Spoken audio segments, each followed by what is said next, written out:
안녕하세요. 바다에서 크루즈 승무원으로 일했었고 현재는 항공 승무원으로 일하고 있는 해나라고 합니다. 오늘은 크루즈 승무원으로 일하면서 얼마를 벌었는지 실제 급여 명세서를 띄워놓고 얘기해 볼까 하는데요. 다만 크루즈 안에는 너무나도 다양한 직업들이 있기 때문에 각 직업마다의 급여 형태나 받는 금액은 천차만별입니다. 이번 영상은 제가 경험했던 쇼어 익스커전, 즉 기항지 투어 판매 부서와 게스트 서비스 부서에 한해서만 이야기를 해볼게요. 이 명세서 보시기 전에 알아두실 점은 한국에서는 한 달에 한 번 월급 받는 게 너무 당연하잖아요. 근데 미국이나 호주 같은 경우에는 주급으로 받는 게 흔해요. 그래서 제가 이 미국 회사에서 근무했을 때도 한 달에 2번 급여를 받았습니다. 1월부터 15일, 15일부터 월말까지 이렇게 15일 기준으로 급여를 2번 받았고요. 이게 별거 아닌 것 같은데 돈이 자주 들어오니까 기분이 2배로 좋습니다. 그럼 제가 가장 최근에 근무했던 쇼어 익스커전 부서 급여 명세서부터 보여드릴게요. 이 급여 명세서는 9월 1일부터 15일까지 딱 2주치 급여로 2,579.63달러, 하나로 약 390만 원 정도를 받았네요. 근데 이건 지금 네이버 환율로 계산한 거라서 좀 높게 나왔고 그래도 그때 당시 환율로 계산을 해봐도 350만 원은 훌쩍 넘는 금액이었어요. 여기서 외국에서 일하는 사람들의 특징이 하나 나옵니다. 바로 환율에 굉장히 민감해진다는 건데요. 환율이 오르면 오를수록 나라 경제가 걱정이 되면서도 나의 통장은 두둑해지는 아이러니. 근데 여기서 하이라이트는 미국 크루즈에서 일하게 되면 세금을 전혀 떼지 않는다는 겁니다. 오늘 말씀드릴 금액들은 단 한 푼도 떼지 않고 온전히 제 통장에 들어오게 돼요. 월급 명세서에서 실수령액 보고 한숨 쉬어보신 분들은 얼마나 이게 감동적인 일인지 아실 거예요. 그래서 여기 지금 명세서를 조금 더 자세하게 살펴보면 여기 reg pay가 regular pay라고 해서 기본급인데요. 이걸 2주 뒤에 한 번 더 받습니다. 그래서 이렇게 총 한 달로 한 달 기본급으로 보게 된다면 2,300달러, 하나로 한 340만 원 정도가 되고 여기에 이제 매달 초에 받았던 커미션까지 합치게 되면 9월 한 달에 제가 번 총 금액은 559만 원 정도입니다. 오, 크루즈 타고 여행하면서 이 정도면 괜찮은데? 라고 생각하실 수 있는데요. 여기서 함정이 있습니다. 커미션은 말 그대로 판매 실적이죠. 제가 투어를 얼마나 팔았느냐에 따라서 그 달의 급여가 매번 달라집니다. 그리고 또 어느 나라에서 어떤 일정으로 일하느냐가 이 커미션에 굉장히 영향을 많이 줘요. 제가 보여드린 명세서는 제가 알래스카에서 근무했을 때 받았던 급여인데요. 알래스카에서는 커미션을 항상 높게 받았습니다.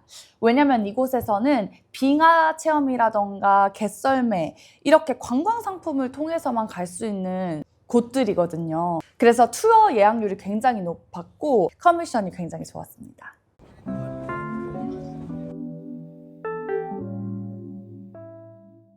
반면에 카리브해에서 근무를 할 때는요. 카리브해는 그냥 뭐 배에서 내려서 걷기만 해도 너무 좋잖아요. 그래서 사람들이 투어를 많이 예약하지 않고 투어 가격도 굉장히 상대적으로 저렴하다 보니까 커미션이 높지 않았습니다. 실제 예로 보여드릴게요. 이게 보시면 커미션이 478달러, 한 72만 원 정도로 확 떨어집니다.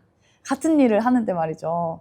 그래서 승무원들끼리는 어느 항로에 배정이 되느냐에 따라서 희비가 갈리기도 합니다. 그리고 이 외에 팁이 따로 들어오기도 합니다. 여기 보시면 miscellaneous comps라고 해서 40달러 들어온 거 보이시죠? 이게 고객분께서 제 이름을 지정해서 팁을 남겨주신 거예요. 여기서 이제 팁을 받는 2가지 방법이 있는데요. 그냥 고객분께서 현금으로 저한테 그냥 다이렉트로 주는 방법이 있고 또 다른 방법으로는 고객이 고객 서비스 센터에 찾아가서 제 이름을 적고 서류를 작성하는 방법이 있습니다. 그러면 재정부서에서 급여 날에 동일한 금액을 제 계좌로 이체를 해줍니다. 그리고 또 제가 선내 투어를 진행할 때는 현금 팁을 많이 받아서 이게 부수익으로 아주 짭짤했습니다. 그래서 쇼어 익스커전 부서에서 근무를 했을 때 보통 매일 일하는 시간이 다르긴 했지만 평균치로 내자면 하루에 한 8시간 정도 일을 했던 것 같고요. 근무 강도가 그렇게까지 세진 않지만 커미션이 굉장히 높은 크루즈 안에서도 굉장히 인기가 많은 직업 중에 하나였습니다. 그 다음으로 제가 크루즈 승무원 처음 시작했을 때 직업이었던 게스트 서비스 오피서의 급여 명세서를 보여드릴게요. 게스트 서비스 같은 경우에는 커미션이 없이 기본급으로만 이루어져 있는데요. 여기 보시면 2020년도 7월에 받은 급여 명세서고요. 레그페이, 레귤러페이 기본급이 1,091.50달러. 그래서 이거를 또 한 번 더 월말에 받는다고 했으니까 곱하기 2 하면 한 2,200달러 정도 되고요. 하나로는 한 달에 330만 원 정도 받았다고 생각하시면 될 것 같아요. 이 게스트 서비스 오피서의 기본급 근무 기준이 303시간인데요. 네, 맞습니다. 제대로 들으신 거 맞으시고요. 303시간입니다. 그 이하로 일해도 기본급은 같고 그 이상을 일했을 때만 한해서 추가 근무 수당을 받게 됩니다. 그리고 여기 보이는 로얄 기프트라는 거는 이제 그 데스크에서 객실 관련해서 데코레이션이라던가 샴페인 뭐 이런 상품들을 판매하게 되면 오는 커미션 같은 거긴 한데요. 사실 이거는 금액도 너무 작기도 하고 뭐 대부분 받는 달이 없어요. 그래서 저는 별로 이렇게 월급으로 치진 않는 항목입니다. 참고로 오늘 말씀드린 급여들은 전부 다 엔트리 레벨 신입 초봉 기준이에요. 번외로 크루즈 승무원의 퇴직연금과 휴가에 대해서도 좀 더 얘기해 드리려고 하는데요. 첫 번째로 크루즈 승무원은 퇴직금이 없습니다. 퇴직금이 없이 한 계약 기간이 끝나면 재계약을 하는 방식이에요. 이런 방식으로 10년, 20년 장기 근무하시는 분들에 한해서 회사 차원에서 이렇게 목돈을 감사의 인사로 드리는 거 있긴 하지만 계약상에 명시된 퇴직금은 따로 없습니다. 두 번째로는 휴가 기간에는 급여를 받지 않는다는 건데요. 급여는 계약 기간 동안에만 나와요. 보통 크루즈 승무원은 4개월에서 길게는 9개월까지 계약을 하고 2개월 정도의 휴가를 갖게 됩니다. 그런데 이 2개월 동안은 수입이 빵원인 거죠. 아, 그럼 또 생각보다 별론데 싶으시죠? 그런데도 크루즈 승무원을 하면서 돈을 아주 많이 모을 수 있는 이유가 있습니다. 배 안에서는 숙소와 음식이 모두 무료고 공과금은 전혀 일절 내지 않습니다. 월세 안 내지, 전기세 안 내지, 출퇴근 비용도 따로 없어요. 그래서 배에서 버는 돈이 거의 그대로 통장에 꽂힙니다.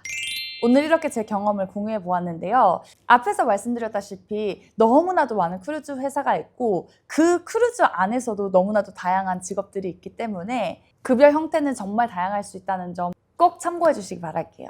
혹시 더 궁금한 점 있으시면 아래 댓글로 남겨주세요. 안녕!